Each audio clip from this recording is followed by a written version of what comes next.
त्यही कारणले गर्दाखेरि आऊ न आऊ रुक्मिणीलाई श्रृंगार पटार गरिदिए।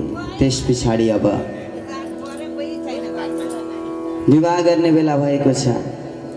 रुक्मिणी माता बाहिर निक्लिनु भयो, कुलदेवीका मन्दिरमा जानुभयो पूजन गर्नका निमित्त। गिरिजा मातालाई पूजन गर्नुहुन्छ। आमा, मैले जुन कामनालाई राखेकी छु त्यो कामना तपाईले पूर्ण गरिदिनुहोस् भनेर पूजा गर्नुभयो। आफ्ना सखीका साथमा गएर बाहिर निक्लिनु भयो। सैनिक वरिपरि बसेका छन्, कृष्ण आइहाल्छ कि भनेर घेरेर बसेका छन्। सैनिकहरूले रुक्मिणीको स्वरूपलाई देखे, आहा कति राम्रो स्वरूप छ। सैनिकहरू त मनमोहित भएर हेरिरहे। यता भगवान आइपुग्नु भयो। भगवान चारैतिर एकचोटि घुमेर हेर्नुभयो, कताबाट चाहिँ लाँदा सजिलो होला। त्यस पछाडि त्यो राज्यभित्र प्रवेश गर्नुभयो। गएर भगवान बिस्तारै बिस्तारै अगाडि बढ्दै हुनुहुन्छ। त्यस पछाडि यता रुक्मिणी माता हेर्दै हुनुहुन्छ। भगवान आइपुग्नु भयो, देख्नुभयो, हातलाई अगाडि बढाउँदै हुनुहुन्छ। भगवानले एकाएक अब आफ्नो रथलाई बीचमा ल्याउनु भयो।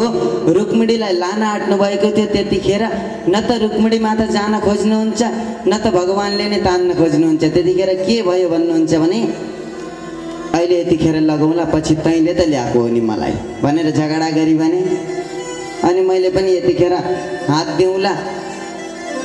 अनि त्यस पछाडि भगवानले पछि त आफै त आउन खोजेकी हो नि मसँग भनेर झगडा पर्ने हो कि भन्ने पनि विचार भयो।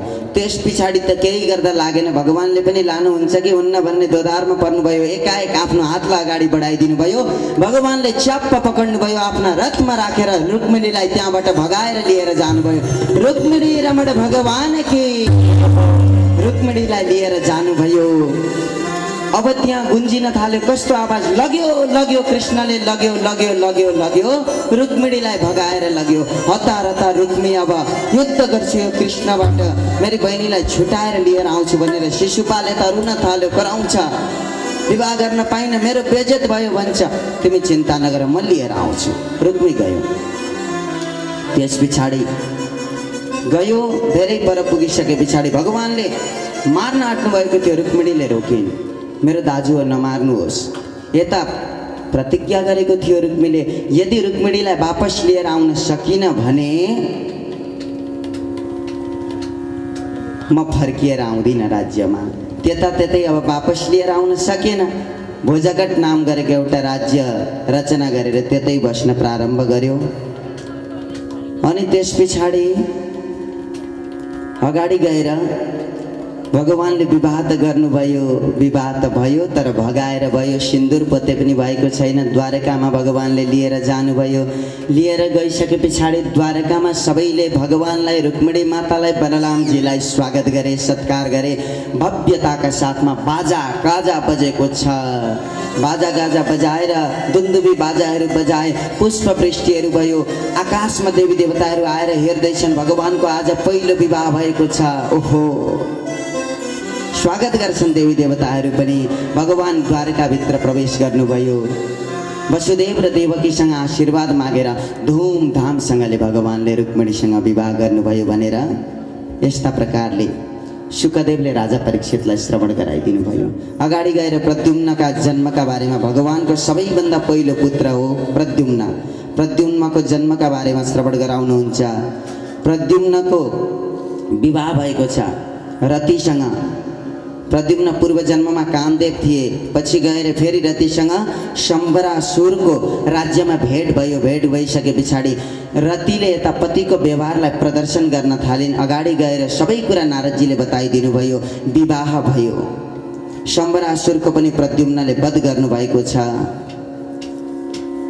अनि त्यस पछाडि धुमधामसँगले प्रद्युम्न र रतिको विवाह भयो। सुखदेव स्वामी भन्नुहुन्छ, एक समय भगवानलाई मणि चोर भनेर कलङ्क, चोरको कलङ्क पनि लागेको थियो। राजा परीक्षितले भन्नुभयो, कसरी कलङ्क लाग्यो? भगवानले कसरी कलङ्क मेटाउनु भयो? सत्राजित नाम गरेका राजा थिए, सूर्यका भक्त थिए। तिनीसँग एउटा मणि थियो जसले 8 भार सुन दिने काम गर्थ्यो। दिनमा 8 भार सुन। भगवानले भन्नुभयो, प्रजाको कल्याण हुन्छ त्यो मडी मलाई देऊ, राज्यमा राखौँ। मानेनन्। एक दिन यी सत्राजितका भाइ थिए प्रसेनले मडी लाएर हिँडेका थिए। त्यतिखेर एउटा सिंहले प्रसेनलाई मडी धारण गरेको जस्तो देख्यो। युद्ध भयो, सिंहले मडीलाई खोस्यो। सिंहसँग भालुको युद्ध भयो। जाम्बवनले पनि त्यो मडी खोसेर लिएर गएर आफ्नी पुत्री जाम्बवतीलाई जिम्मा लगाइदियो। यता हल्ला मचियो, कृष्णले मडी चोर्यो अरे। ओहो, अब के गर्ने? भगवानलाई कलङ्क लागेको छ। भगवानले मडी खोज्न भनेर अगाडि बढ्नुभयो। खोज्दै जाँदाखेरि सबैभन्दा सुरुमा प्रसेनको पाइलाहरू देख्नुभयो। त्यस पछाडि बाघको पाइला, सिंहको पाइला देख्नुभयो। अन्त्यमा गएर भालुको पाइलालाई देख्नुभयो। बढ्दै जाँदा भालुको गुफामा प्राप्त गर्नुभयो। गएर हेर्दा त भालुकी छोरी जाम्बवती मडी खेलाइरहेकी छिन्। मलाई मडी देऊ भनेर भगवानले माग्नुभयो। म दिन्न। रुन कराउन चिच्याउन थालिन्। जाम्बवनले थाहा पायो, आयो, भगवानसँग युद्ध गर्न प्रारम्भ गर्यो। 28 दिनसम्म युद्ध भएको छ। त्यस पछाडि अन्त्यमा भगवानले थप्पड लगाइदिनु भएको थियो। जाम्बवनले थाहा पायो, ओहो, यी त राम अवतार कृष्ण रहेछन्। विष्णुको साक्षात अवतार कृष्ण रहेछन्। उहाँ त राम भगवान पनि हुनुहुन्थ्यो पूर्व जन्ममा, त्रेतायुगमा। त्यतिखेर जाम्बवनले भनेको थियो, भगवान मलाई तपाईसँग युद्ध गर्नु छ। ठिकै छ, एक समय त्यो पनि इच्छा पुरा गरौँला। आज 28 दिनसम्म भगवानले त्यो गुफामा युद्ध गर्नुभयो। अन्त्यमा थाहा पायो भगवान भनेर बिलौना गर्न थाल्यो, विलाप गर्न थाल्यो। त्यस पछाडि भगवानले भन्नुभयो, म त मडी लिन आएको। जाम्बवनले भन्छ, मडी दिन त दिन्छु, तर छोरी पनि लानु पर्दछ। मैले गल्ती गरेँ, प्रायश्चित्त गर्छु। मेरी छोरीको विवाह तपाईसँग विवाह गर्न चाहेको छु। ठिकै छ, भगवानले ग्रहण गर्नुभयो। त्यहाँबाट दोस्रो विवाह भालुकी पुत्री जाम्बवतीसँग गर्नुभएको छ। त्यस पछाडि जब विवाह गर्नुभयो नि जाम्बवतीसँग, भगवान जानुभयो अनि जाम्बवतीलाई एकछिन बाहिर बसाए भन्नुभएछ। त्यस पछाडि भगवान भित्र गएर रुक्मिणीलाई भन्नुहुन्छ, रुक्मिणी, मैले अर्को पनि विवाह गरेँ नि। रुक्मिणी माता पछाडि फर्किनु भएन। ओहो, भगवान के भन्नुहुन्छ, तिमी भन्दा राम्री छिन्। भालुकी पुत्री कस्ती होलिन् विचार गर्नुहोस् त। यता रौँ उता रौँ, अनुहारमा पनि रौँ, सारा शरीरमा रौँ छ। तर भगवानले भन्नुभयो, तिमी भन्दा चाहिँ धेरै उत्कृष्ट, धेरै राम्री छिन् है। त्यतिखेर रुक्मिणी माताले श्रापित गरिदिनु भयो, सुन्दरी छिन् भने ती देवी जस्ती छिन्, म भन्दा चाहिँ सुन्दरी नहुन् भनेर श्रापित गरिदिनु भएको थियो।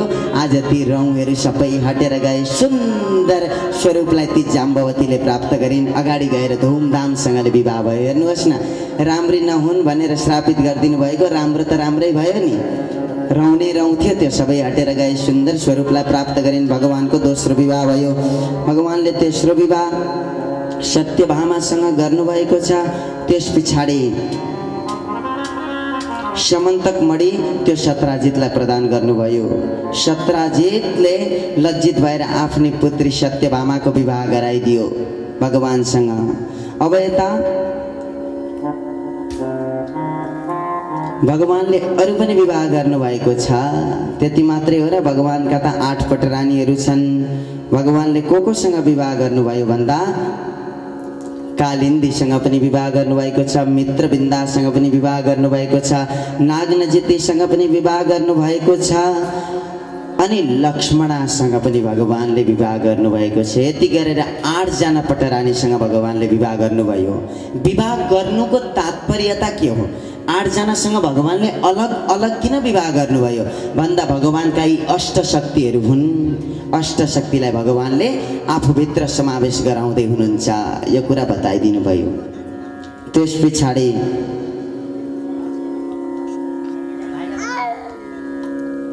एक दिनको कुरा हो, भगवानले थाहा पाउनुभयो 16,100 कन्यालाई भौमासुर त्यस पछाडि भगवान भौमासुरका राज्यमा प्रवेश गर्नुभयो। भौमासुरसँग धेरै ठुलो युद्ध भयो। युद्ध भएर भौमासुरलाई परास्त गरिदिनुभयो अनि अगाडि गएर 16,100 कन्यालाई मुक्त बनाइदिएर एकै मुहूर्तमा विवाह गर्नुभएको छ भनेर शुकदेव स्वामीले राजा परीक्षितलाई श्रवण गराइदिनु भयो। राजा परीक्षित प्रश्न गर्नुहुन्छ, कसरी विवाह गर्नुभयो? जब भगवानले भौमासुरको उद्धार गर्नुभयो त्यस पछाडि 16,100 कन्या आफ्ना अगाडि आए। भगवानले भन्नुहुन्छ, घर जाओ, आफ्ना घर जाओ। त्यतिखेर ती कन्याहरू भन्छन्, भगवान हामीलाई यत्रो दिनसम्म यो राक्षसले बन्दी बनाएर राखेको छ, अब हामीलाई कसैले पनि स्वीकार गर्दैन, हामी घर जान सक्दैनौँ। 16,100 कन्याले बताए। त्यस पछाडि भगवानले भन्नुभयो, ठिकै छ नि त, कसैले तिमीहरूलाई स्वीकार गर्दैन भने म स्वीकार गर्छु। जसले कसैलाई स्वीकार गर्न सक्दैन भने ती व्यक्तिहरूलाई म स्वीकार गर्छु भनेर भगवानले एकै मुहूर्तमा 16,100 कन्यासँग विवाह गर्नुभयो। आनन्द कन्द भगवानको। हेर्नुहोस् त, भगवानले 16,108 कन्यासँग यसरी विवाह गर्नुभयो भनेर बताइदिनु भयो। अगाडि गएर भौमासुरका मुर आदि 7 पुत्रहरू थिए, तिनीहरूको पनि उद्धार गर्नुभएको छ। अनि त्यस पछाडि एक दिनको कुरा हो, शुकदेव स्वामी भन्नुहुन्छ राजा परीक्षितलाई, रुक्मिणीसँग रेला ठट्टामा भगवानले एक दिन के भन्नुभयो भने, गृहस्थ जीवन चाहिँ कस्तो हुनुपर्दछ हेर्नुहोस्। मातापितालाई भन्दैछु है म, जो जोडी बाँधिदिनु भएको छ, विवाह गर्नुभएको छ, उहाँहरूलाई म भन्दैछु, भगवान भन्दै हुनुहुन्छ, यहाँ शिक्षा दिँदै हुनुहुन्छ, गृहस्थ जीवन कस्तो हुनुपर्दछ। कहिले काहीँ गृहस्थ जीवनमा रेला ठट्टा पनि गर्नुपर्दछ। हाँसी बिहालो भन्छौँ नि हामी, कहिले काहीँ हाँस्ने कुरा गर्छौँ, रेला गर्छौँ, ठट्टा गर्छौँ, कहिले काहीँ झगडा पनि गर्छौँ, यस्तो पनि हुँदो रहेछ। भगवानले एक दिन रुक्मिणीलाई भन्नुभयो, रुक्मिणी तिमीले मसँग किन विवाह गरेकी? त्यत्रा धनाढ्य राजाहरू आए तिमीसँग विवाह गर्न, यशस्वी राजाहरू आए, तेजवान राजाहरू आए, तर मसँग किन विवाह गरेकी? अझै पनि समय छ, जाऊ, विवाह गर्छौ भने अरू राजासँग विवाह गर। भगवानले रेला ठट्टा गर्नुभएको थियो, तर रुक्मिणी माता त एकाएक त्यो कुरालाई सत्य ठानेर गहिराईमा डुब्नुभयो। एकाएक चक्कर लागेर रुक्मिणी माता भुइँमा पतन हुनुभयो, लड्नुभयो, बेहोस हुनुभयो। भगवानले उठाउनु भयो, आफ्ना काखमा राख्नुहुन्छ अनि भन्नुहुन्छ, देवी के भयो तिमीलाई? माता रुँदै रुँदै भन्नुहुन्छ, भगवान तपाईँले यो के भन्नुभएको? संसारमा दुनिया व्यक्ति छन्, राजाहरू छन्, तर तिनीहरूको मलाई हुनु छैन, मलाई त केवल तपाईँको हुनु थियो। त्यही कारणले गर्दा विवाहको प्रस्ताव राखेँ, तपाईँसँग विवाह गरेँ। कदापि भगवान झुकिएर पनि यस्ता कुराहरू मसँग नगर्नुहोस् है भनेर रुनुभयो, विलाप गर्नुभयो। भगवानले भन्नुभयो, लाटी मैले त रेला ठट्टा पो गरेको हो त, तिमीले यो कुरालाई सत्य ठान्यौ, यस्तो गर्नु हुँदैन, यस्ता कुरालाई तिमीले मनमा राख्नु हुँदैन। यो त गृहस्थ जीवन हो, कहिलेकाहीँ रेला ठट्टा चल्छ, कहिलेकाहीँ झगडा पनि चल्छ, तर पति पत्नीको झगडा भनेको परालको आगो जस्तो हो। त्यही कारणले गर्दा झगडा गरे तापनि एकछिनमा मेलमिलाप भइहाल्छ पति पत्नीमा। यस्ता प्रकारले भगवानले शिक्षा दिनुभएको छ। भगवानका सन्ततिहरूका बारेमा वर्णन गरिएको छ। प्रत्येक पत्नीबाट 10 जना पुत्र 1 जना पुत्रीको जन्म भएको छ। कति भयो होला जम्मा जम्मी? 16,108 × 11 गर्नुभयो भने त्यसको कति परिणाम निक्लिन्छ? 1,77,188। 1,77,188 सन्तान भएका छन्। इन्टु गर्नु होला, मल्टिप्लाई गर्नुहोस्, निक्लिन्छ हो कि होइन? यति सन्तान भएका छन् भगवानको बताइदिनु भयो। त्यस पछाडि रुक्मीकी पुत्री थिइन् रुक्मवती। प्रद्युम्नले फेरि रुक्मवतीसँग विवाह गरेका छन्। कसरी भन्नुहुन्छ भने रुक्मीले विचार गर्यो छोरी ज्वाइँसँग, यता बहिनी ज्वाइँसँग राम्रो सम्बन्ध नहुने भयो मेरो भनेर प्रायश्चित्त गर्नका निमित्त विवाह गराइदियो रुक्मवतीसँग। प्रद्युम्नको अगाडि गएर एउटा सभामा जुवा खेल्ने क्रममा रुक्मीले झगडा प्रारम्भ गर्यो, बलरामजीलाई गाली गर्न प्रारम्भ गर्यो। बलरामजीले त्यतिखेरै रुक्मीको हत्या गरिदिनु भएको छ। यस्ता प्रकारले बताइदिनु भयो।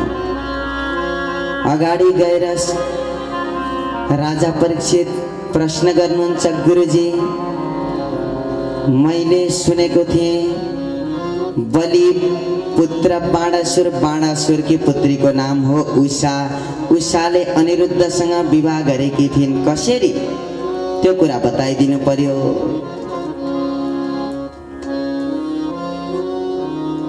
सुखदेव स्वामी भन्नुहुन्छ, उषाले एक दिन सपनामा देखिछिन् अनिरुद्धसँग रमण गरेको, लजाइन् अनि विचार गर्छिन् पति हुन्छन् त यिनै हुन्छन्, नत्र अरूसँग विवाह गर्दिन। एउटी सखी थिइन् जसको नाम हो चित्रलेखा। यिनले चाहिँ सबैको चित्र रचना गर्न सक्थिन्। यिनले चित्र बनाउँदै बनाउँदै गइन्, अनिरुद्धको चित्र बनाइन्। उषा लज्जित भइन्। शक्ति थियो, मायाको शक्ति थियो चित्रलेखासँग। प्रद्युम्न आफ्ना भवनमा सुतेका थिए, त्यो बेडसँगै त्यो पर्यङ्कसँगै उठाएर उषाका प्रकोष्ठमा ल्याएर चित्रलेखाले राखिदिन्। यता बाणासुरले थाहा पायो, बाणासुर भनेको भगवान शिवको ठुलो भक्त। भगवान शिवलाई ताण्डव नृत्य गरेर उसले भगवान शिवबाट 1000 हातहरू प्राप्त गरेको थियो। बाणासुरले अहङ्कार थियो बाणासुरमा, मभन्दा शक्तिशालीहरूको कोही पनि छैन भन्ने। बाणासुरले थाहा पायो, आफ्नै पुत्रीको प्रकोष्ठमा एउटा पुरुष बोलिरहेको छ। मार्छु भनेर अगाडि बढ्दाखेरि यता भगवानले थाहा पाउनुभयो, यता भोले बाबा पनि आउनुभएको छ। बाणासुर भक्त थियो, भोले बाबा आफ्नो भक्तको रक्षा गर्नका निमित्त आउनुभयो। ज्वर, माहेश्वरी ज्वरला अर्को वैष्णवी ज्वरको युद्ध भएको छ। भगवान कृष्णले वैष्णवी ज्वरलाई छोडिदिनु भएको छ भने यता भगवान भोले बाबाले माहेश्वरी ज्वरलाई छोडिदिनु भएको छ। यहाँ दिव्य श्लोकहरू छन्। ज्वरो उवाच भनेको छ, हामीलाई ज्वरो आयो भने नि यी श्लोकहरूको पाठ गर्नुभयो भने दशम स्कन्दको 63 अध्यायको 25, 26, 27, 28 श्लोकलाई पाठ गर्नुभयो भने ज्वरो भाग्छ भनेर बताइदिएको छ। यो ज्वरो भगाउने श्लोकहरू हुन्।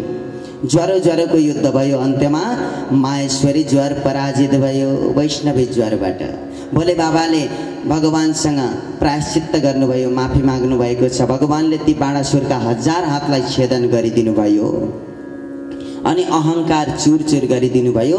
बाणासुरको पनि वध भयो, उद्धार गरिदिनु भयो। भक्तवत्सल भगवान के अगाडि गएर दिव्य नृग राजाको कथालाई सुनाउनुहुन्छ। सुखदेव स्वामी भन्नुहुन्छ, एक दिनको समय हो, भगवान आफ्ना सखाहरूका साथमा जङ्गलमा घुम्न जाँदाखेरि एउटा कुवामा सखाहरूले छेपारोलाई देखे। छेपारोलाई तान्न खोजे, आएन। भगवानले एकचोटि स्पर्श मात्र गरिदिनु भएको थियो। त्यो छेपारोले दिव्य स्वरूपलाई धारण गर्यो, जुन स्वरूपको नाम हो नृग राजा।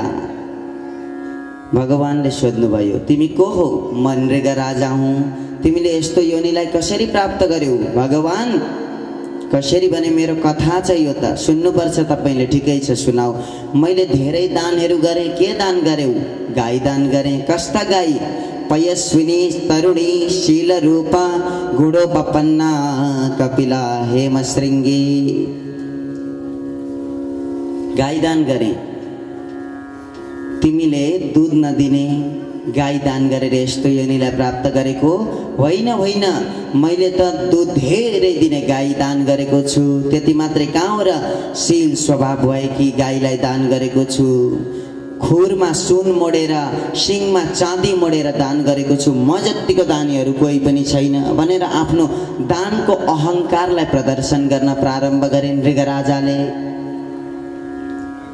त्यस पछाडि अगाडि गएर भन्छन्, एक दिनको समय भगवान, मैले गाई दान गर्ने क्रममा एउटा गाई ब्राह्मणलाई दान गरेर दिएको थिएँ। त्यही गाई फेरि मेरो कोठमा आएर बसेछ। फेरि अर्का ब्राह्मण आए, त्यही गाईलाई मैले झुकिएर, बिर्सिएर, नजानेर दान गरेँ। त्यस पछाडि मैले यो योनिलाई प्राप्त गर्नु पर्यो। मेरो मृत्यु भयो, यमलोकमा गएँ। त्यस पछाडि यमराजले भने, तिमी पुण्यलाई बोक्छौ कि पापलाई बोक्छौ? म सुरुमा पापलाई बोक्छु।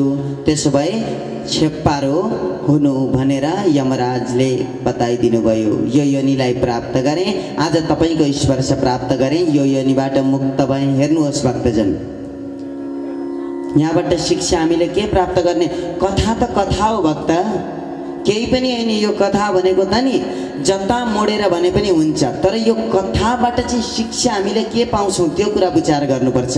दान गरेको कुरो फेरि पनि ल्याएर दान दियो भने के हुने रहेछ? छेप्पारो हुने रहेछ, ब्रह्मस्व लाग्ने रहेछ। सबै कुराले हामीलाई छोड्ला, तर ब्रह्मस्वले कहिले पनि छोड्दैन। ब्राह्मणलाई कहिले निन्दा गर्नु हुँदैन, ब्राह्मणलाई दिएका कुरा फेरि फिर्ता लिनु हुँदैन। अनि एउटा कुरो, दान गर्दाखेरि हामी यहाँ मैले भन्दा त ब्राह्मण उँभो लगाउने काम गरे जस्तो मात्रै हुन्छ, तर राम्रै कुरो भन्दैछु है, हामीलाई चाहिने कुरै भन्दैछु। हामी कहिलेकाहीँ पूजा लगाउँदा सत्यनारायण पूजा लगाउँछौँ, देवीको नवरात्रमा आराधना गर्छौँ, त्यतिखेर गुरुहरूले लेखिदिनुहुन्छ नि श्रृङ्गारका वस्तु। त्यतिखेर नि यत्रो यत्रो पकेटमा यत्रो ऐना, हाम्रो आँखो पनि नदेखिने खालको ऐना ल्याएर हामी चढाउँछौँ। चुरा यत्रा यत्रा जसको हात पनि छिर्दैन त्यस्ता चुरा ल्याएर दान गर्छौँ, तर त्यस्तो दान कहिल्यै पनि गर्नु हुँदैन। दान गरेका कुरा कमसेकम गुरुले अपनाउनुहोस्। धेरै दान नगर्नु, एउटा दान गर्नु न, कुर्ताको कपडा दिनु, धोती दिनु, कमसेकम गुरुजीले लगाइदिनुहुन्छ। ब्राह्मणलाई दान दिएको कुरा यदि उपयोगमा आएन भने दान दिनुको औचित्य केही पनि हुँदैन। ती जुन चुरा, ती एक आँखे ऐना दिनुहुन्छ नि, त्यो लगेर ब्राह्मणले हेर्दैन नि त, त्यो त उहाँ बाटामा फालेर हिँडिदिन्छन्। प्रयोग भएन। दान दिएका कुरा प्रयोगमा आउनु पर्दछ, अनि मात्र हामीले गरेको पुण्यको फललाई प्राप्त गर्दछौँ। दिनु पनि अनि तृप्त पनि नबनाउनु। ब्राह्मणलाई दुःखी बनाएर पठाउँदाखेरि के कर्म गर्ने? दान दिनुहुन्छ त उपयोगी वस्तुहरू गर्नु, बरु एउटा गर्नु, 10वटा परेन। एउटा सेन्डो दिनु, बनियान दिनु, धोती दिनु, कुर्ता दिनु, कमसेकम ब्राह्मणले लाउँछन्। दिँदाखेरि देवीलाई चढाउनुहुन्छ साडी, ब्राह्मणकी पत्नी हुन्छन्। अब मेरी त पत्नी छैन नै, फेरि म त ब्रह्मचारी हुँ, मेरी त पत्नी पनि छैनन्, विवाह पनि गरेको छैन, मलाई चाहिँ सजिलो हुन्छ है भक्त। आमा दिदी बहिनीहरूलाई सजिलो हुन्छ। कमसेकम दान दिँदाखेरि त्यो सामान, मैले अन्यथा नलिनु होला, रेला ठट्टामा एकछिन बोलेको मात्रै हुँ। एउटै कुरा मात्रै भनिरहँदा नि भक्क लडिन्छ अहिले निन्द्राले। बेला बेला हँसाएन भने पनि हजुरहरू निदाउनुहुन्छ। आनन्द कन्द भगवान के, कमसेकम दान दिँदाखेरि उपयोगी वस्तु दिनुपर्दछ भनेर यहाँबाट हामीले शिक्षालाई ग्रहण गर्नुपर्दछ। यस्ता प्रकारले बताइदिनुहुन्छ। अगाडि गएर सुखदेव स्वामी भन्दै हुनुहुन्छ राजा परीक्षितलाई, एक दिनको समय हो, बलराम ब्रज यात्रामा लाग्नुभयो, तीर्थाटन गर्नका निमित्त जानुभयो, गोपीहरूसँग रमण गर्नुभएको छ, तीर्थाटन। चना दिनुभयो, खाऊ है यो चना। अनि त्यस पछाडि समिधा खोजेर लिएर आउनुभयो। समिधा खोजेर लिएर आउनु, यो चना पनि खानु भोक लाग्यो भनेर सुदामाका हातमा राखिदिनु भयो। जानुभयो जङ्गलमा समिधा खोज्न। ठुलो वर्षा भयो, पानी परेको छ, भोक लाग्यो सुदामालाई। त्यो चना कृष्णलाई नदिकन सुदामाले ग्रहण गर्नुभयो। हेर्नुहोस् भक्तजन, परोक्ष अपरोक्ष दुई प्रकारका कथाहरू हुन्छन्। एउटा नराम्रो प्रवृत्तिले विचार गर्ने हो भने सबै कुरालाई ठग्नु, तर भगवानलाई कहिले पनि नठग्नु। हेर्नुहोस्, तर एउटा कुरो, ठगी विद्या भनेको सबैभन्दा नराम्रो विद्या हो। ठग्नु कसैलाई हुँदैन, घोटाला कसैलाई गर्नु हुँदैन। सुदामाले आज भगवानसँग घोटाला गरे, त्यो भगवानलाई नदिकन, भगवानलाई भोग नलगाइकन खाइयो भने दरिद्रतामा प्राप्त हुन्छ। त्यही भएर भगवानलाई नदी खाए नि त सुदामाले, त्यही भएर दरिद्री भए भनिएको छ। तर हेर्नुहोस्, त्यही जुन चना थियो त्यसमा श्राप थियो। दुर्वासा ऋषिले श्राप गरिदिनु भएको थियो। एक दिन आश्रममा आउनुभयो, भगवान कृष्ण र सुदामा पढ्ने गुरुकुलमा आएर गुरुआमालाई अन्न माग्नुभयो, भिक्षा माग्नुभयो, गुरुआमाले दिनु भएन। छैन केही पनि भन्नुभयो। दुर्वासा ऋषि अलिक पर जानुभयो, ध्यान दृष्टिले हेर्दाखेरि त भित्र चनाको एउटा पोको छ। तिनले मलाई नदिने, जसले यो चनालाई ग्रहण गर्छ त्यो दरिद्रतामा प्राप्त होस् भनेर श्रापित गरिदिनु भएको थियो। अब राम्रो पक्षले हेर्नु है, चना किन खाए भन्दा श्राप परेको थियो चनामा। कृष्णले दरिद्रता प्राप्त नगरून् भन्नका निमित्त साथीका लागि श्रापलाई आफूले अपनाएका छन् सुदामाले। हेर्नुहोस् त, सुदामा महान छन् जसले भगवानले संसारी व्यक्तिको जस्तो स्वरूपलाई धारण गरेर आउनु भएको छ भने यदि भगवानले त्यो चना ग्रहण गर्नुभएको थियो, यदि ग्रहण गर्नुभएको थियो भने दरिद्रतामा प्राप्त हुनु पर्थ्यो। किन? ऋषिको श्रापलाई भगवानले कहिले पनि खेर फाल्न दिनु हुँदैन। ऋषिले भनेका कुरालाई चाहिँ सत्य बनाउनु पर्थ्यो भगवानले। त्यही कारणले गर्दा भगवान दरिद्रतामा प्राप्त नहुनुहोस् भन्नका निमित्त सुदामाले त्यो चनालाई ग्रहण गरे भनेर पनि बताइदिएको छ। सुदामा थिए, यिनले 2 वक्तको रोटी पनि खान पाउँदैन थिए, 2 टाइम पनि खान पाएका थिएनन्। इनकी पत्नीको नाम थियो सुशीला। सुशीलाले एक दिन विचार गरिन्, हे पतिदेव, मैले सुनेको तपाईको साथी हुनुहुन्थ्यो अरे गुरुकुल पढ्दा भगवान श्री कृष्ण, भेटेर आउनु न, कमसेकम केही दिनुहुन्छ कि हाम्रो दरिद्रताको नाश हुन्छ कि, जानुहोस् त, भेटेर आउनुहोस्। म जान्न, हामीसँग केही छैन। कि त द्वारकाका राजा हुन्, तिनलाई भेट्न जाँदा केही भेट लिएर जानुपर्छ, हामीसँग केही छैन। हैन, केही हुँदैन, भेटेर आउनु न, बार बार भनिसके पछाडि, प्रार्थना गरिसके पछाडि, ठिकै छ, भेट्न जान्छु, तर के लिएर जाउँ? दिनभरि सुशीलाले गाउँमा घुमेर यति यति कनिका भेला पारिन्। भेला पारेर हातमा लगाइदिन्। त्यो कनिकाभित्र चिठी पनि पठाएकी रहेछिन्, तर सुदामालाई थाहा छैन। सुदामा गए भगवानलाई भेट्न भनेर जाँदैछन्, दुःख गरेर। फाटेको धोती लगाएका छन्, टोपी पनि शिरमा छैन, एउटा लट्ठी टेकेका छन्। सुदामाले बुढा छन् सुदामा, भेट्न भनेर जाँदैछन्, धेरै पर पुगे। त्यस पछाडि उनलाई निद्रा लाग्यो, जान सकेनन्, हिँड्न सकेनन्। त्यही बास बस्ने विचार गरे। भगवानले विचार गर्नुभयो, यता ओहो मेरा साथी मलाई भेट्न भनेर, एउटा भक्त भगवानलाई भेट्न भनेर दुःख गरेर आउँदैछ भने भगवानले उसको कल्याण गर्नुहुन्छ। के भन्नुभएको छ भगवानले? मेरा लागि 1 पाइला सारा मात्र न, म तिमीहरूका लागि 1000 पाइला अगाडि बढेर तिमीहरूलाई साथ दिन्छु भनेर भन्नुभएको छ। लगभग 1 दिनको बाटो थियो, आधा दिन हिँडेका थिए, सुते। त्यो आधा दिनको बाटो पनि भगवानले पूर्ण गरिदिएर एकाएक आफ्नो योग बलद्वारा आफ्नो राज्य अगाडि सुदामालाई प्राप्त गराइदिनु भयो। सुदामा जुरुक्क उठेर हेर्छन्, छक्क परे, हो म त कहाँ सुतेको थिएँ, यो त सिधै द्वारकामा आइपुगे। यो के विचित्र लीला भयो, अद्भुत लीला भयो। ठिकै छ, जे भए पनि आइपुगे। भेट्न जानु पर्यो भनेर भित्र जानका लागि प्रयास गरे। द्वारपालहरूले दिएनन्, द्वारपालहरूले केही गर्दा पनि दिएनन्। नदिसके पछाडि भन्छन्, म कृष्णको साथी हुँ, एकचोटि त देऊ न,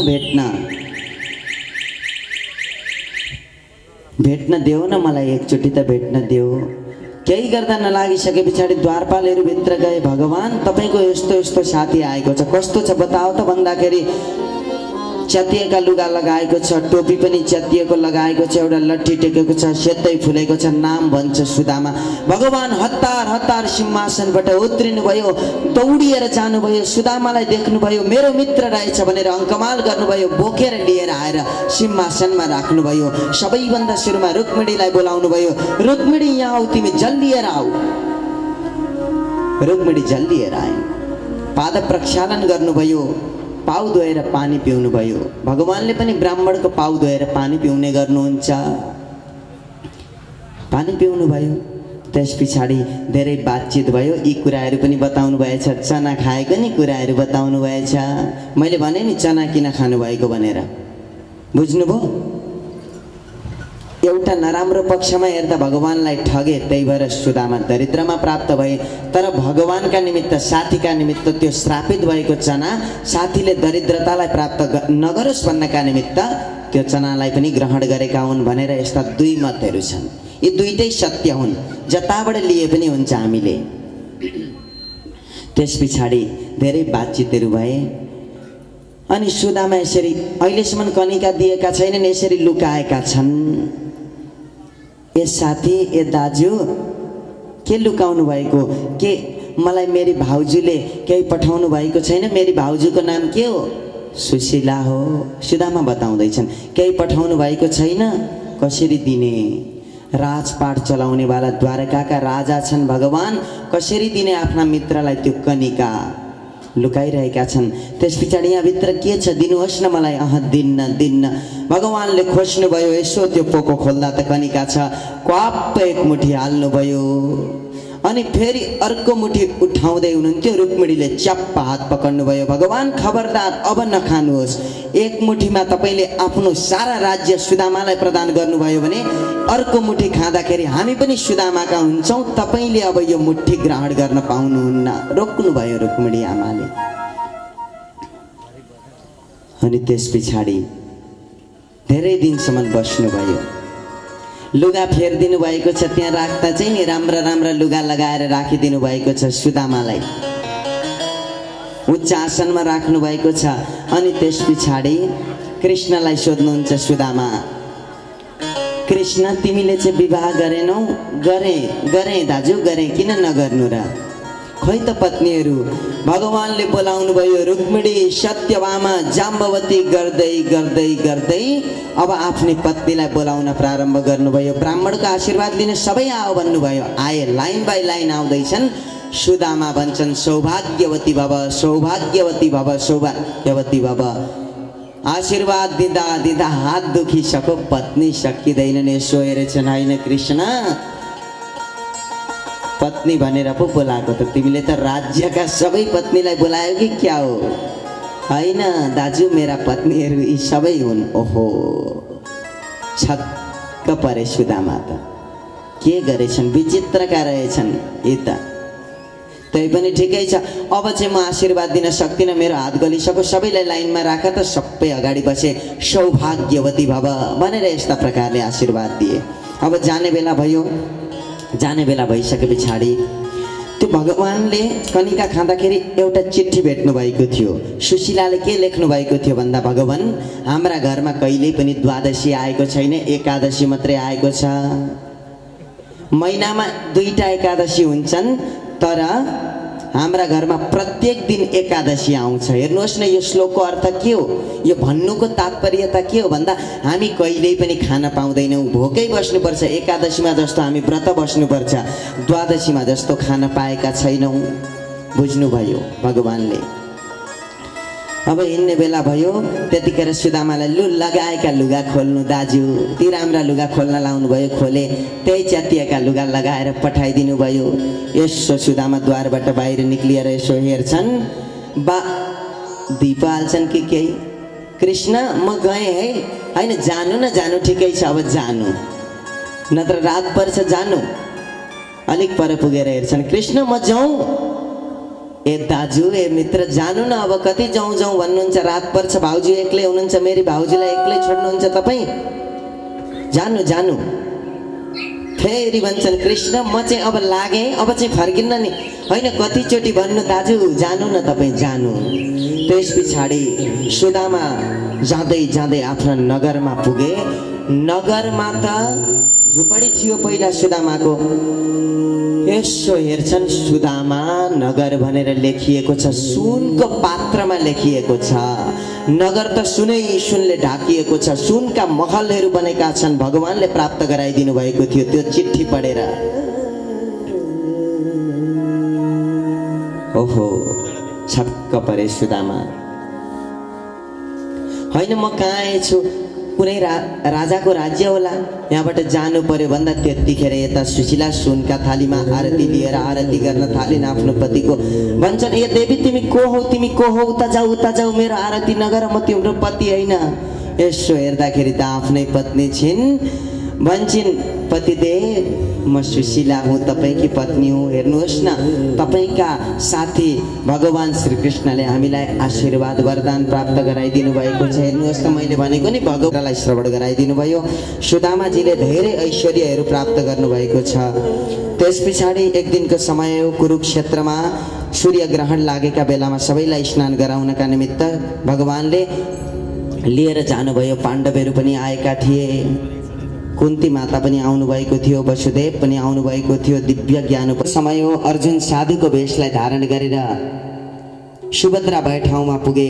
त्रिकालदर्शी थिए, सबैले हेरे, ओहो त्रिकालदर्शी बाबा आउनुभएछ। सबैजनाले हेराउन थाले, भूत भविष्य वर्तमान बताइदिए अर्जुनले, किनकि ती सबै कुरा जान्दथे। अर्जुन त त्यहीँ वरिपरि घुमिराखेका व्यक्ति थिए। सुभद्राका महलमा गएर सुभद्राले भोजन पस्किदिन्। त्यतिखेर श्रीकृष्णले रुक्मिणीसँग विवाह गर्नुभएको थियो। त्यस्तै प्रकारले यता अर्जुनले पनि सुभद्रासँग विवाह गरे। धुमधामसँगले अर्जुनको सुभद्रा भगवान भोले बाबाको वृकासुर भस्मासुरले तपस्या गरेर दिव्य वरदान प्राप्त गर्यो। कस्तो वरदान? जसलाई छुन्छ भस्मित हुन्छ, त्यस्तो खालको वरदान प्राप्त गर्यो।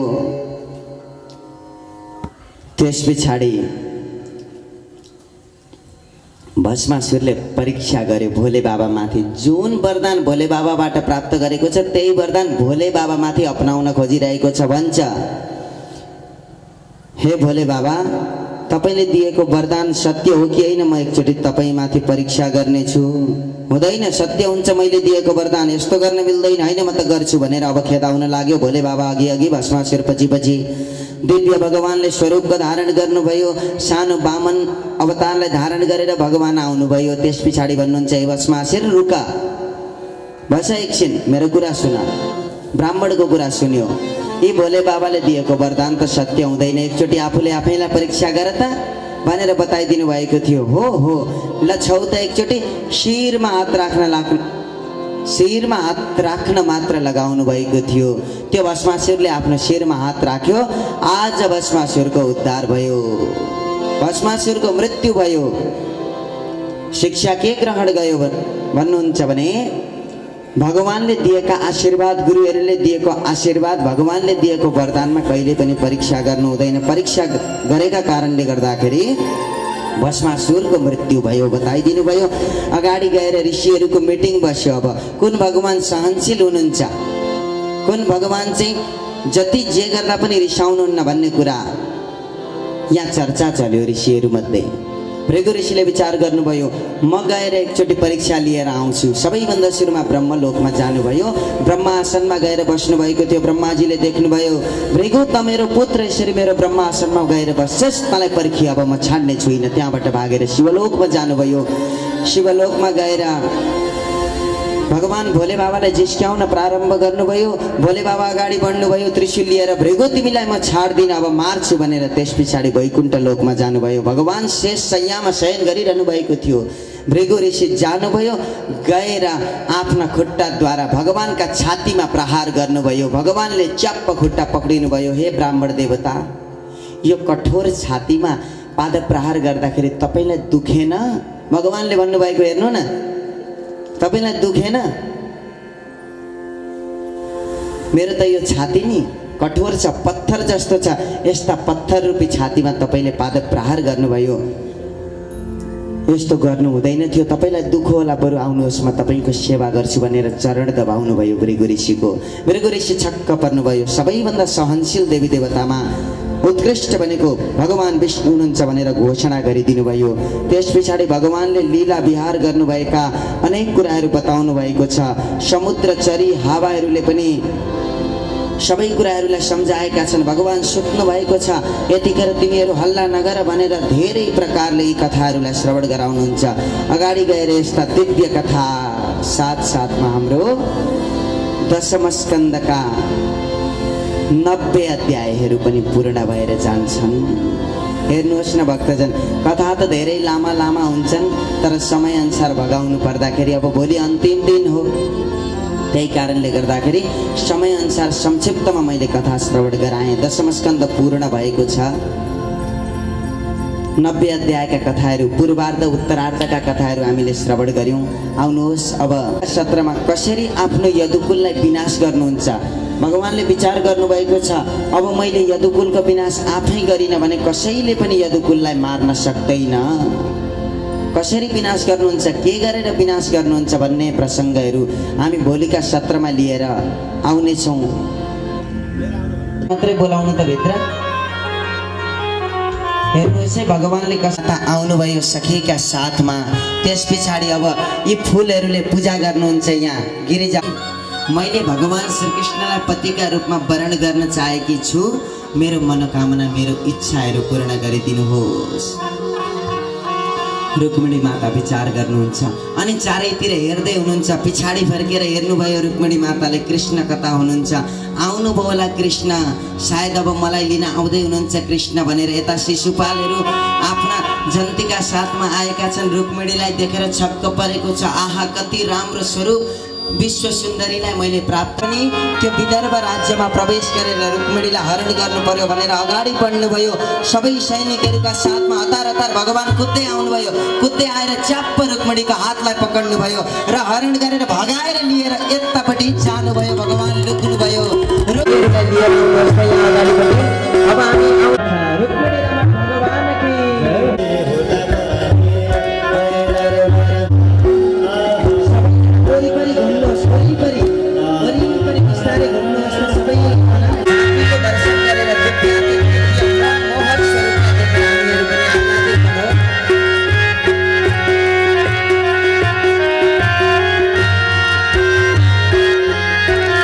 रुक्मिणी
हामीले भर्खरै भगवान श्री अब आउनुहोस् आरती पुष्पाञ्जलीको समय भएको छ।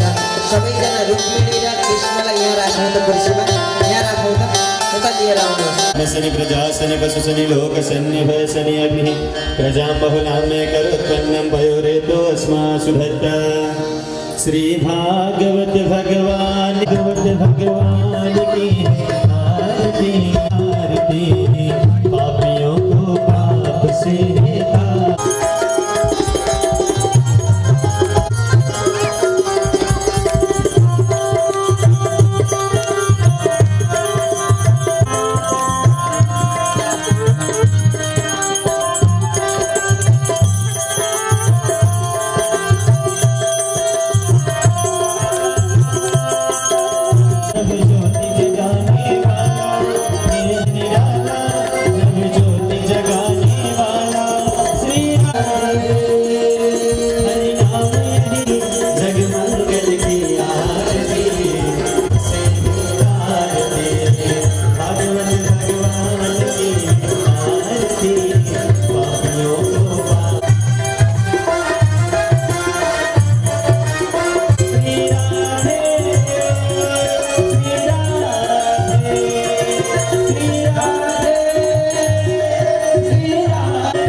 सबैले पुष्पलाई नमस्कार गर्नुहोला। ओम सेवन्तिका बकुल चम्पकपाटलब्जै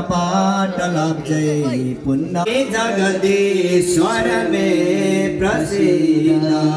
हरिः ओम जनेन जन्मय जन्त देवस्थानि धर्माणि प्रधान्य सन्नते हनागमयमानः सचन्त तत्र पूर्वे साध्याः सन्ति देवाः।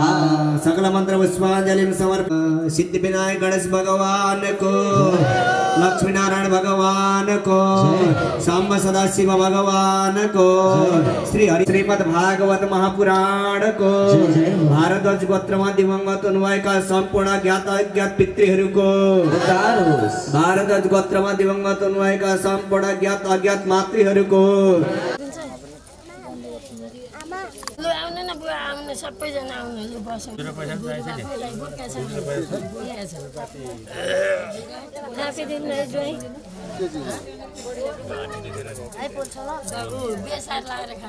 विभूति त्यहाँभित्र अगरबत्तीको एक प्याकेट लिएर आऊ त। होइन नानी यो आमा पनि हाल्छु अगरबत्ती छ यहाँ एक ठाउँमा चाहिँ छरौँ कि अनि अहिले एकछिन होइन, अहिले होइन, माथि माथि तल होइन, माथि घरै माथि नै लगेर रुममा किचनमा पुर्याउँछ नि पुर्याउँछ। जय श्री राधे। उसमीले आमा केले सल्काउने हो यहाँ चाहिँ?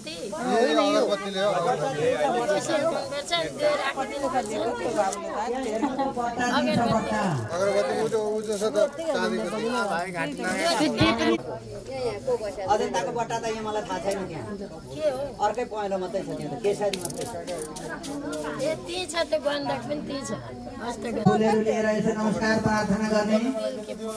हरि ओम विघ्नेश्वराय वरदाय सुराभुजाय नमोदराय सकलाय जगदाय नागाननाय श्रीयोग विभूषिताय प्रदाय नमो नमस्ते नमस्ते ब्रह्मरूपाय विष्णुरूपाय नमस्ते विनायक लम्बोदर नमस्तुभ्यं सततमोदकाप्रियं मातृपितृ जनकमलिभ्यो नमः देवताभ्यो नमः स्थानदेवताभ्यो नमः वास्तुदेवताभ्यो नमः सर्वेभ्यो नमः। जय श्री राम।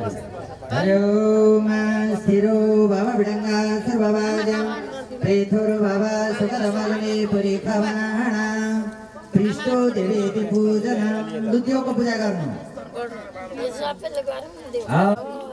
आवानमासनं गन्धाक्षितं पुष्पनादनं दीपो हरतु मे पापं पूजति पारमास्तु ते शुभं भवतु कलिसरौ सर्वदा सिन्धुकावेरी जलेऽस्मिन् सन्निध्यां कुरु। ओम कलशस्थवरुणाय नमः सर्वे समुद्रासरतीर्थानि जलदानदा आयन्तु यजमानस्य दुरिरक्षकारका ऋग्वेदो यजुर्वेदो अथर्वेणो ओम कलशस्थवरुणादिदेवेभ्यो नमः आवयितु भवावानमाचनम् गन्नाक्षतापदा तत्प्रसादमिदं जन्यं कर्तुमीये जलोद्भव सान्निध्यं कुरु मे देव प्रसन्नो भव सर्वदा कलशस्थवरुणादिदेवेभ्यो नमः सूर्यादिनौग्रादि सहित ओम गणानां गणपतिं नवामहे प्रियाणां प्रियपतिं नवामहे निरीनां निधिपतिं नवामहे दशो महामजानि गर्वधमातमदासि गर्वधं महा ओम गौरी गणेश विकाभ्यां नमः विघ्नेश्वराय नमः होइन यार फोटो खिचेको फोटो विघ्नेश्वराय नमः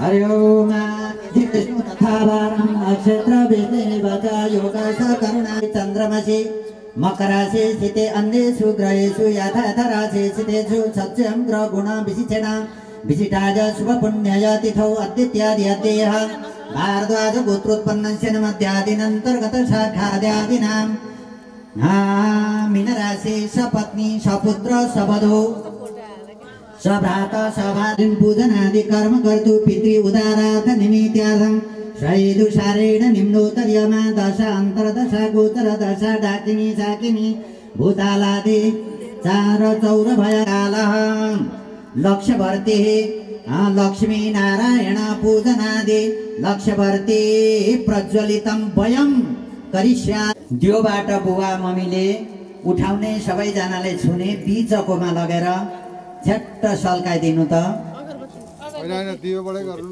दियोबाटै उठाउनु पर्छ है दियो नि उठाउनु न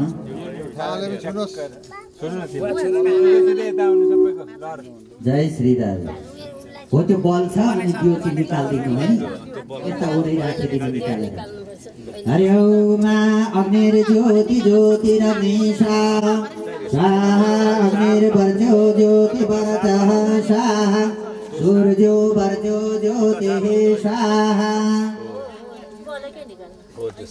ओम प्रज्वलितम् आमेदं विष्णुर्वीचकमेत्रेदानि ददपडसमुदमस्याभागं सुरेशा ॐ विष्णवे नमः श्री सते लक्ष्मी सपत्नीभवरात्रे पार्श्वे नक्षत्राणि रूपमस्य नव्यातं मैष्कनिखाणं मयिखाणं सर्वलोकमयि खाणः ॐ स्वस्तेन इन्द्रो त्यो सबैको बीचमा त्यही दियोले सल्काइदिनु अनि दियो वर राखेर पूजा गर्नु त तिल र फुलले औ इदं विष्णुर्वीचक्रनेत्रेदानि ददपडसमुदमस्याभागं विष्णुराटमसि विष्णुमत्रेषु विष्णुशूरसि विष्णुध्रुवोसि वैष्णवमसि विष्णवेता हरि ओं सहस्रसि रेखा पुरुषशास्त्राच शास्त्रपात शभूमिगुं सर्वतत्प्रतिष्ठादशाङ्गुलं पुरुषवेदगुं सर्वजद्भूतं दशभाव्यम् उतामृतत्वशेषानु जदन्निनातिरोहति एतावानस्य महिमातो जयसपूर्वपादो शविश्वभूतानि त्रिपदशनमृतं दिवि त्रिपादो उदपूर्वपादो शेहा भवतपुनोत्तापकल्पयन्मुखङ्गिमशचित्किमृपादौ चिति ब्राह्मणो शमुखवांसितपावरजन्यकृतः उरुतद्वैतपर्वंशुद्रु अजायत चन्द्रमा मनुष्यो जातः चक्षुः सूर्य अजायत श्रोत्रद्वार्ष प्राणच मुखादग्निरजायत नाभ्यासिदन्तरिक्षं शीर्षणोर्जौः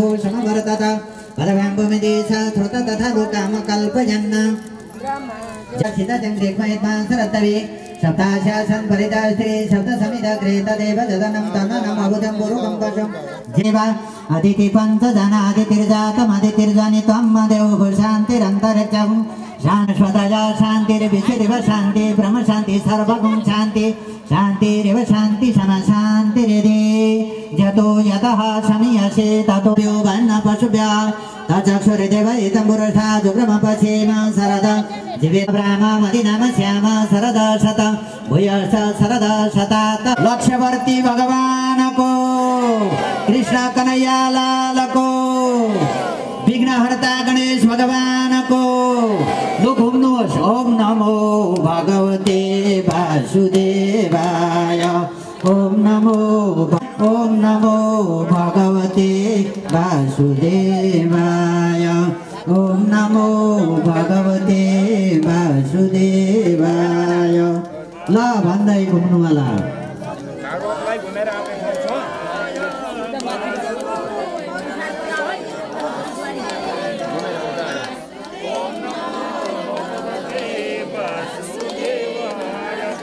ओम नमो भगवते वासुदेवाय ओम नमो भगवते वासुदेवाय वासुदेवाय नमः वासुदेवाय वासुदेवाय नमः वासुदेवाय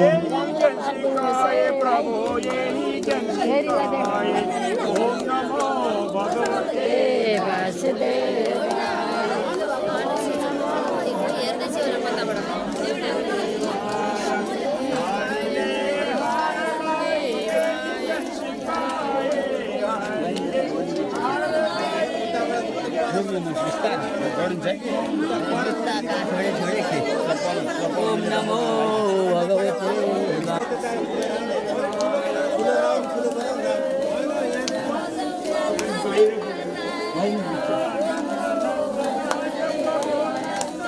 ओम नमो भगवते वासुदेवाय ओम नमो भगवते वासुदेवाय वासुदेवाय नमः वासुदेवाय वासुदेवाय नमः वासुदेवाय ओम नमो भगवते वासुदेवाय ओम नमो भगवते वासुदेवाय ओम नमो भगवते वासुदेवाय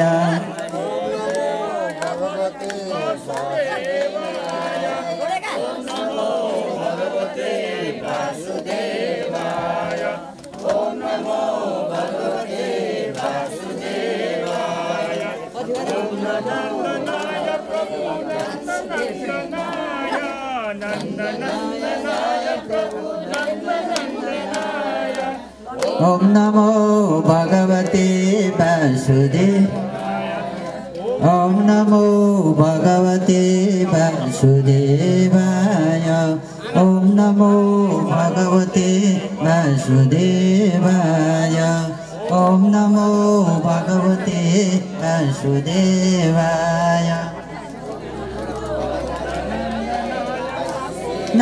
नंदनंदनाय नंदनंदनाय प्रभु नंदनंदनाय ओम नमो भगवते वासुदेवाय ओम नमो भगवते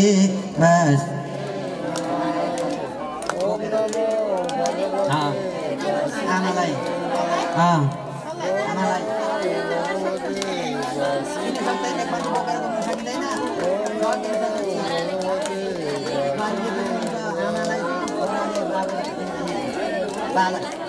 सक्छ यही हो मौका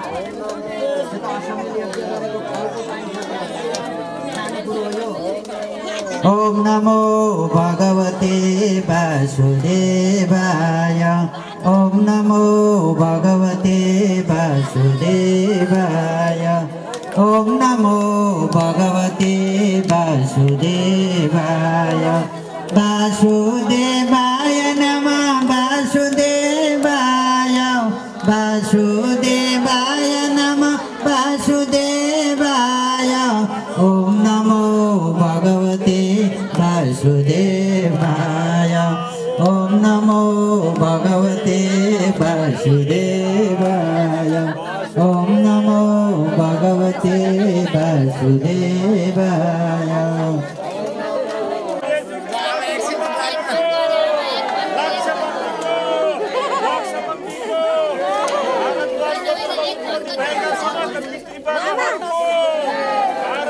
ओम श्री कृष्ण गोविंद हरे मुरारे हे नाथ नारायण हे मुकुंदपते केशव वासुदेव श्री कृष्ण गोविंद हरे मुरारे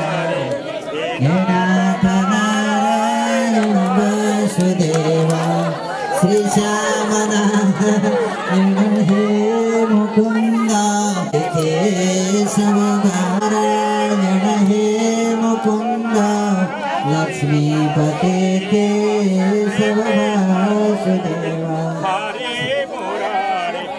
श्री कृष्ण गोविंद हरे मुरारे हे नाथ नारायण वासुदेवा श्री श्याम मुकुंद लक्ष्मीपते केशव वासुदेवा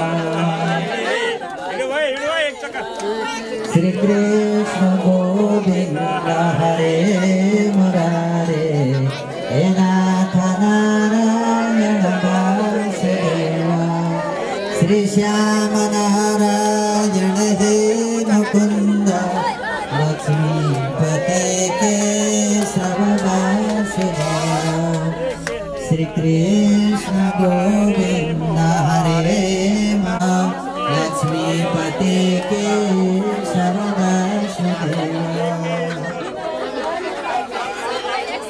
कृष्ण गोविंद हरे मुरारे हे नाथ नारायण मुरारे श्री श्याम नारायण हे मुकुंद लक्ष्मीपते केशव वासुदेवा श्री श्याम नारायण हे मुकुंद लक्ष्मीपते केशव वासुदेवा गोविंद हरे मुरारे हे नाथ नारायण वासुदेवा कन्हैया लाल को माखन चोर भगवान को विघ्नहर्ता गणेश भगवान को संध्याकालीन लक्ष्यवर्ती को आज के आनंद को समस्त भक्तजनों को श्री कृष्ण गोविंद हरे मुरारे हे नाथ नारायण वासुदेवा श्री श्याम नारायण हे मुकुंद लक्ष्मीपते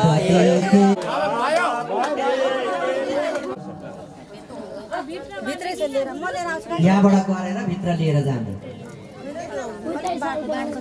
यहाँ ल्याएर ल्याउँछ होला नि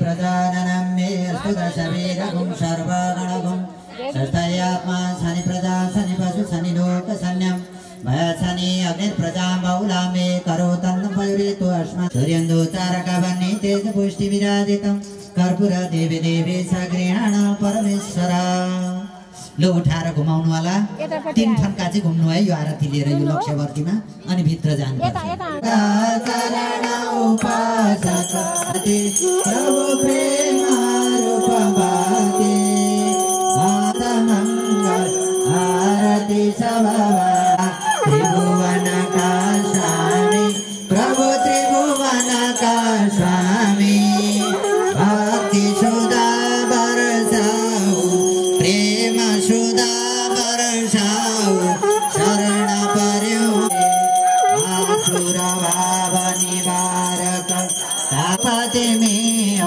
हरिहर हो दाता ओम जय जगत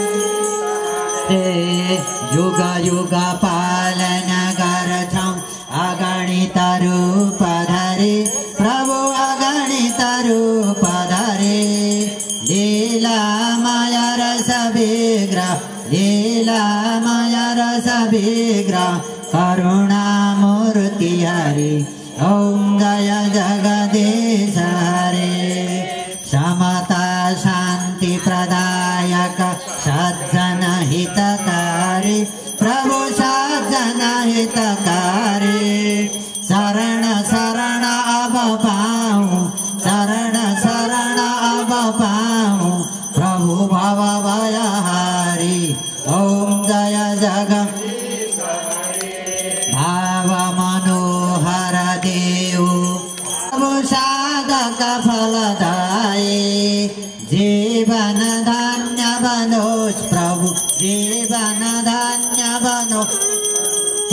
सेवा पारी ओम दशले नित्य गरोस् दिन दिन निर्मल भन्दै प्रतिदिन पावन भन्दै त्यो भव सिन्धु तरोस् ओम जय जगदीश हरे त्रिगुण स्वामी की आरती जो कोई नर गावे प्रभु प्रेम सहित गावे कहते हरे नमामि शंकर भजामि भोले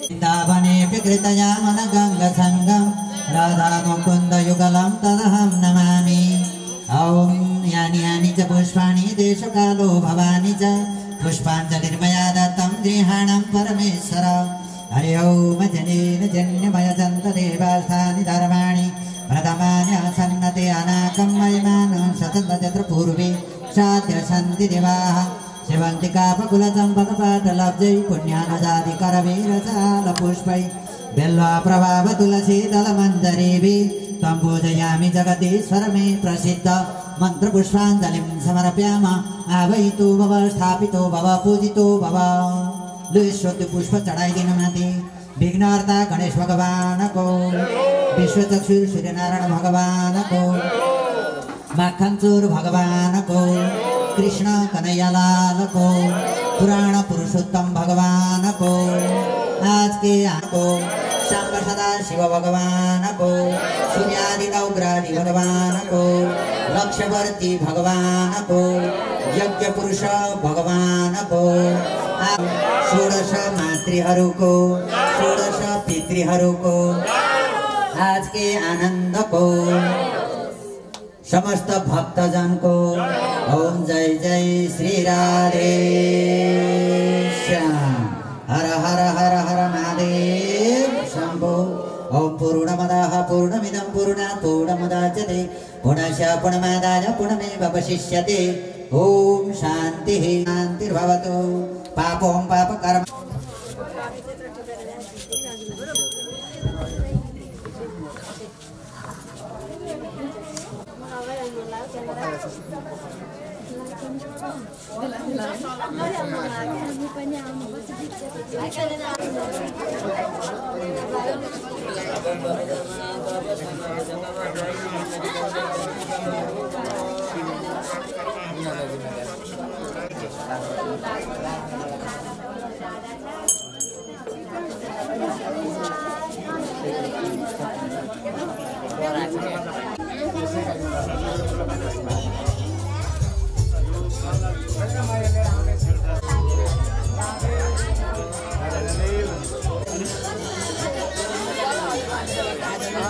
हजुरबालाई बल्ल चलाउनु हो हजुरबाले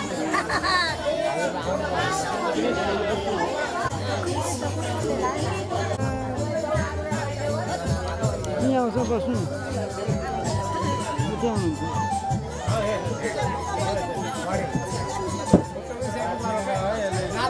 बढेको डान्सै हेर्न पाइयो होइन यसपालि एकछिन हेर्न पाइयो जस्तो भयो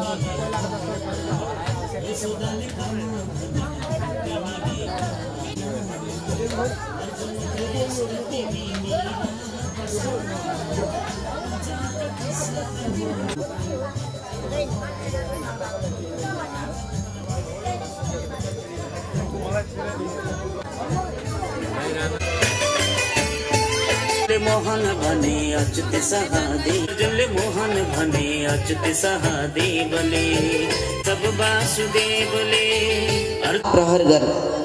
प्रहार गर्नेछु हात लगाउँछु आमा तपाईलाई म पिड्छु भनेर अप्काएको थियो डराएर भाग्ने बहिन रात्रिको समयमा कुवामा परेर देहान्त भयो। त्यस पछाडि गोकर्ण महाराजले विचार गर्नुभयो अहो अब पालो त मेरै आयो म यहाँ बस्नु हुँदैन।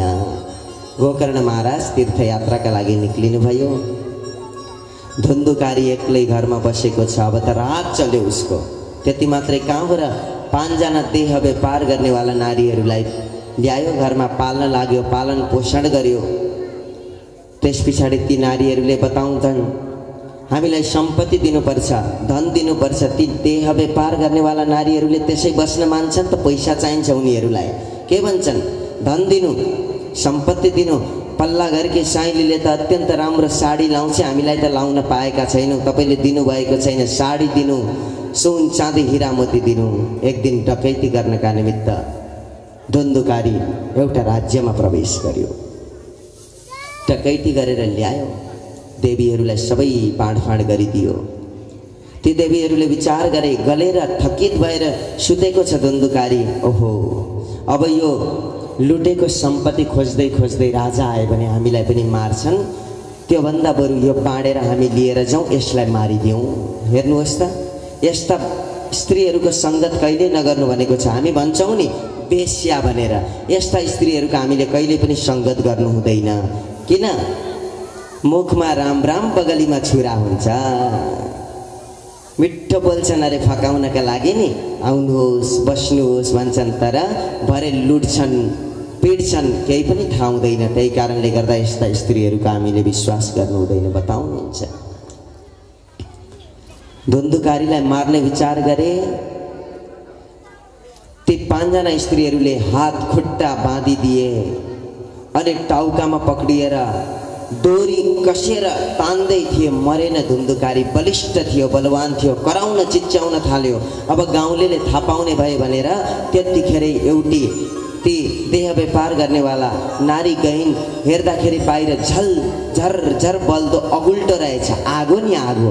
त्यो आगोलाई उठाएर धुन्धुकारी आ मलाई बचाऊ बचाऊ भन्दै थियो। त्यतिखेर मुखमा हालिदिन्। के भयो भन्दा अग्नि ज्वालाति दुःखेन व्याकुलो निधनम गत। त्यो आगो थाम्न नसकेर, त्यो तेजको प्रकोप थाम्न नसकेर आज धुन्धुकारीको देहान्त भयो। त्यस पछाडि ती स्त्रीहरूले सम्पत्ति बाँडे, लागे आफ्नो आफ्नो मार्गतिर, गन्तव्यतिर लागे। धुन्धुकारी प्रेतको योनिलाई प्राप्त गर्यो, भड्किन थाल्यो। यता कुद्छ उता कुद्छ, केही गर्दा पनि उसको मुक्ति हुँदैन।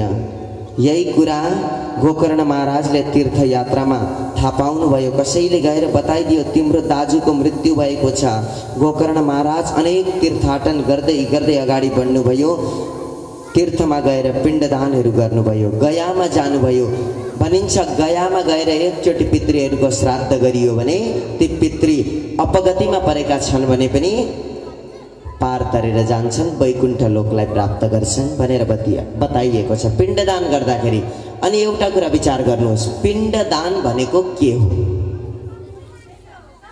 श्राद्ध भन्छौँ। हिजो पनि एकजना गुरुजी आउनुभएको थियो, उहाँले बताउनु भयो श्राद्ध भनेको के हो। श्रद्धा इत्युक्ते श्राद्ध, श्रद्धा भनेकै श्राद्ध हो। मैले अस्ति बताएँ श्राद्धमा 3टा कुरा मुख्य गरेर चाहिन्छ।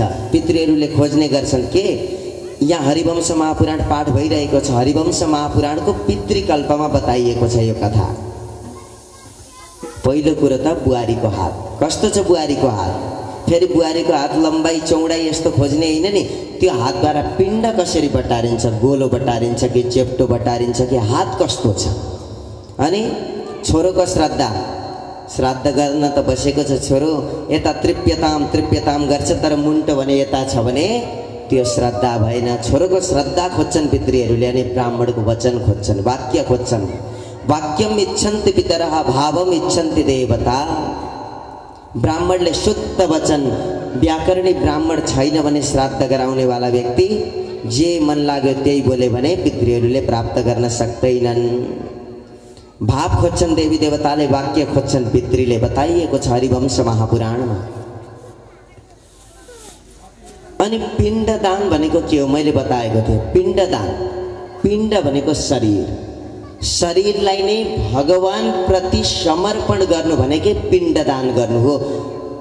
विचार गर्नुभएको छ कहिले पनि साधु सन्तहरूले जब सन्यासलाई धारण गर्नुहुन्छ नि त्यतिखेर आफ्नो दशगात्र कर्म, आफ्ना क्रियाकर्म आदि आफै गर्नुहुन्छ। पिण्डदान गर्नुहुन्छ आफ्नै हातले गर्नुहुन्छ। त्यतिखेर के गरेको? भगवानलाई आफ्नो शरीर समर्पण गर्नुभएको हो। शरीर भनेकै पिण्ड हो। पिण्ड पनि क्षणिक हुन्छ हो कि होइन? एकछिनमा फुटेर जान्छ, नाश भएर जान्छ। शरीर पनि क्षणिक हुन्छ, आज छ भोलि छैन। त्यही कारणले गर्दा पिण्डदान गर्नु भनेकै शरीरलाई भगवानप्रति समर्पण गर्नु हो। यो शिक्षा दिनुहुन्छ। गोकर्ण महाराजले पनि गयामा गएर श्राद्ध गर्नुभयो, धुन्धुकारीका निमित्त पिण्डदान गर्नुभयो। अनि त्यस पछाडि विचार गर्नुभयो, अब चाहिँ म मेरो आश्रम जानुपर्छ, घर जानुपर्छ। किन? जननी जन्मभूमिश्च स्वर्गादपि गरीयसी। जन्म दिने आमा र जन्मभूमि भनेको स्वर्गभन्दा पनि प्यारो हुन्छ। गोकर्ण महाराजले विचार गर्नुभयो, घर फर्किनुभयो। आउनुभयो, घर हेर्दाखेरि त जालो लागेको छ, साफ गर्नुभयो अनि बस्न प्रारम्भ गर्नुभयो। रात्रिको समय भयो। धुन्धुकारीले थाहा पायो आज मेरो भाइ आएको छ, यसले पक्कै पनि मेरो कल्याण गर्छ भनेर अनेक स्वरूपलाई धारण गरेर यता भड्किन्छ उता भड्किन्छ। कहिलेकाहीँ बाख्रोको स्वरूपलाई धारण गरेको छ, भेडाको स्वरूपलाई धारण गरेको छ, हात्तीको स्वरूपलाई धारण गरेको छ, कहिले इन्द्रको स्वरूपलाई धारण गर्छ, कहिले अग्निको स्वरूपलाई धारण गर्छ, कहिले पुरुष बन्दछ। 10 दिशामा घुम्न प्रारम्भ गर्यो। गोकर्ण महाराज विचार गर्नुहुन्छ, हैन यो को हो? प्रश्न गर्नु पर्यो।